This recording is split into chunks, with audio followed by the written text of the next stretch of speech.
ਦੁਨੀਆ ਵਿੱਚ ਹਰ ਇਨਸਾਨ ਦੀ ਜ਼ਿੰਦਗੀ ਦਾ ਕੋਈ ਨਾ ਕੋਈ ਮਹਿਵਰ ਜਾਂ ਮਕਸਦ ਜਾਂ ਸੈਂਟਰ ਆਫ ਇੰਟਰਸਟ ਹੁੰਦਾ ਏ, ਜਿਹਦੇ ਵਾਸਤੇ ਉਹ ਕੋਸ਼ਿਸ਼ਾਂ ਕਰਦਾ ਏ।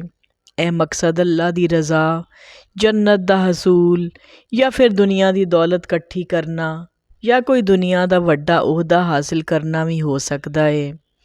ਅੱਲਾਹ ਤਾਲਾ ਸੂਰਤ ਬਕਰਾ ਦੇ 18ਵੇਂ ਰਕੂ ਵਿੱਚ ਐਸੇ ਗੱਲ ਨੂੰ ਬਿਆਨ ਫਰਮਾਉਂਦੇ ਨੇ ਕਿ ਹਰ ਬੰਦੇ ਵਾਸਤੇ ਇੱਕ ਸਿਮਤ ਮੁਕਰਰ ਏ, ਜਿਹਦੇ ਵੱਲ ਉਹ ਆਪਣਾ ਮੂੰਹ ਕਰਦਾ ਏ। ਇਹ ਸਿਮਤ ਜਾਂ ਰੁਖ ਕੀ ਚੀਜ਼ ਹੈ? ਇੱਕ ਮਾਇਨੇ ਇਹ ਨੇ ਕਿ ਕੋਈ ਆਪਣੀਆਂ ਕੋਸ਼ਿਸ਼ਾਂ ਅਤੇ ਅਮਲ ਨੇਕੀ ਵਾਲੇ ਪਾਸੇ ਕਰ ਲੈਂਦਾ ਏ, ਯਾਨੀ ਉਹਦੀ ਜ਼ਿੰਦਗੀ ਦਾ ਮਕਸਦ ਅੱਲਾ ਦੀ ਰਜ਼ਾ ਹਾਸਿਲ ਕਰਨਾ ਏ ਅਤੇ ਉਹ ਉਸ ਪਾਸੇ ਟੁਰ ਪੈਂਦਾ ਏ। ਅਤੇ ਕੋਈ ਭੈੜੇ ਕੰਮਾਂ ਨੂੰ ਆਪਣੀ ਜ਼ਿੰਦਗੀ ਦਾ ਮਕਸਦ ਬਣਾ ਕੇ ਅਤੇ ਉਹਨਾਂ ਵਾਸਤੇ ਸਾਰੀਆਂ ਕੋਸ਼ਿਸ਼ਾਂ ਕਰਦਾ ਏ। ਅਤੇ ਦੂਸਰਾ ਅਹਿਸਾਸ ਦਾ ਮਤਲਬ ਇਹ ਵੇ ਕਿ ਹਰ ਇਨਸਾਨ ਕਿਸੇ ਪਾਸੇ ਮੂੰਹ ਕਰਕੇ ਇਬਾਦਤ ਕਰਦਾ ਏ। ਕੋਈ ਯਹੂਦੀ ਜਾਂ ਈਸਾਈ ਜੇ ਬੈਤੁਲ ਮਕਦਸ ਵੱਲ ਮੂੰਹ ਕਰਕੇ ਇਬਾਦਤ ਕਰਦਾ ਏ, ਅਤੇ ਮੁਸਲਮਾਨਾਂ ਦੀ ਇਬਾਦਤ ਯਾਨੀ ਨਮਾਜ਼ ਵਾਸਤੇ ਅੱਲਾਹ ਤਾਲਾ ਨੇ ਖਾਨਾ ਕਾਬਾ ਨੂੰ ਮੁਕਰਰ ਕਰ ਦਿੱਤਾ ਏ, ਅਤੇ ਅਸੀਂ ਐਸੇ ਕਾਬੇ ਵੱਲ ਮੂੰਹ ਕਰਕੇ ਨਮਾਜ਼ ਪੜ੍ਹਨੇ ਹਾਂ। ਅਤੇ ਅੱਗੇ ਅੱਲਾਹ ਤਾਲਾ ਨੇਕ ਬੰਦਿਆਂ ਨੂੰ ਨਸੀਹਤ ਕਰਦੇ ਨੇ ਕਿ ਤੁਸੀਂ ਆਪਣਾ ਰੁਖ ਨੇਕੀਆਂ ਵੱਲ ਅਤੇ ਖੈਰ ਦੇ ਕੰਮਾਂ ਵੱਲ ਕਰ ਲਓ, ਯਾਨੀ ਆਪਣਾ ਰੁਖ ਉਹਨਾਂ ਕੰਮਾਂ ਵੱਲ ਕਰ ਲਓ ਜਿਹਦੇ ਵਿੱਚ ਅੱਲਾ ਦੀ ਰਜ਼ਾ ਏ, ਕਿਉਂਕਿ ਤੁਸੀਂ ਦੁਨੀਆ ਵਿੱਚ ਕਿਤੇ ਵੀ ਹੋਵੋਗੇ, ਤੁਸੀਂ ਅੱਲਾ ਦੀ ਪਹੁੰਚ ਤੋਂ ਬਾਹਰ ਨਹੀਂ। ਅੱਲਾ ਤੁਹਾਨੂੰ ਇਕੱਠਾ ਕਰਕੇ ਲੈ ਆਵੇਗਾ ਅਤੇ ਫਿਰ ਤੁਹਾਨੂੰ ਉਸੇ ਅੱਲਾ ਦੇ ਅੱਗੇ ਹਾਜ਼ਰ ਹੋਣਾ ਏ। ਅਤੇ ਅੱਲਾਹ ਤਾਲਾ ਇਹ ਸਭ ਕੁਝ ਕਰਨ 'ਤੇ ਪੂਰੀ ਤਰ੍ਹਾਂ ਤਾਕਤ ਰੱਖਦਾ ਏ। ਯਾਨੀ ਜੇ ਇੱਕ ਦਿਨ ਬੰਦੇ ਨੇ ਅੱਲਾ ਦੇ ਅੱਗੇ ਹਾਜ਼ਰ ਹੋਣਾ ਏ ਅਤੇ ਉਹਦੇ ਵਾਸਤੇ ਇਹੋ ਹੀ ਬਿਹਤਰ ਹੈ ਕਿ ਉਹ ਨੇਕੀ ਅਤੇ ਭਲਾਈ ਦੇ ਕੰਮਾਂ ਵਿੱਚ ਸਬਕਤ ਕਰਨ ਦੀ ਕੋਸ਼ਿਸ਼ ਕਰੇ। ਅੱਲਾਹ ਤਾਲਾ ਫਰਮਾਉਂਦੇ ਨੇ ਕਿ ਤੁਸੀਂ ਜਿੱਥੇ ਵੀ ਸਫ਼ਰ ਵਾਸਤੇ ਨਿਕਲੋ ਅਤੇ ਨਮਾਜ਼ ਵੇਲੇ ਆਪਣਾ ਰੁਖ ਖਾਨਾ ਕਾਬਾ ਵੱਲ ਫੇਰ ਲਵੋ, ਕਿਉਂਕਿ ਤੁਹਾਡੇ ਰੱਬ ਵੱਲੋਂ ਇਹੋ ਹੀ ਫੈਸਲਾ ਕੀਤਾ ਗਿਆ ਏ ਅਤੇ ਇਹੋ ਹੀ ਸਹੀ ਫੈਸਲਾ ਏ।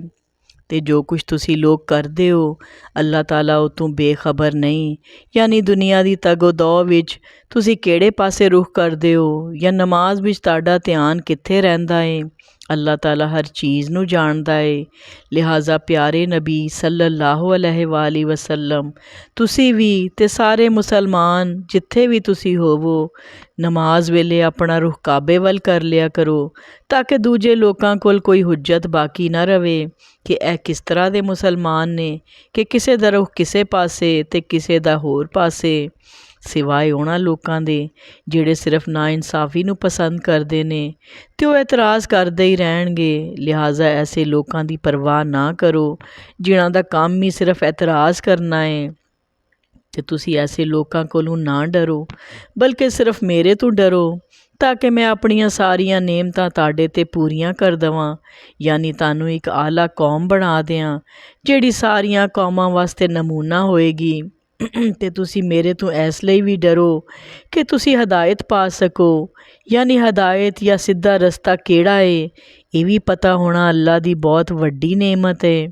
ਯਾਨੀ ਕਿਆਮਤ ਵਾਲੇ ਦਿਨ ਇਨਸਾਨ ਕੋਲੋਂ ਕਿਹੜੀਆਂ ਗੱਲਾਂ ਦੀ ਪੁੱਛ ਹੋਏਗੀ, ਇਹ ਸਵਾਲ ਦੁਨੀਆ ਵਿੱਚ ਇਨਸਾਨ ਨੂੰ ਦੱਸ ਕੇ ਅੱਲਾ ਨੇ ਉਹਦੇ ਨਾਲ ਬਹੁਤ ਰਹਿਮ ਦਾ ਮਾਮਲਾ ਕੀਤਾ ਏ।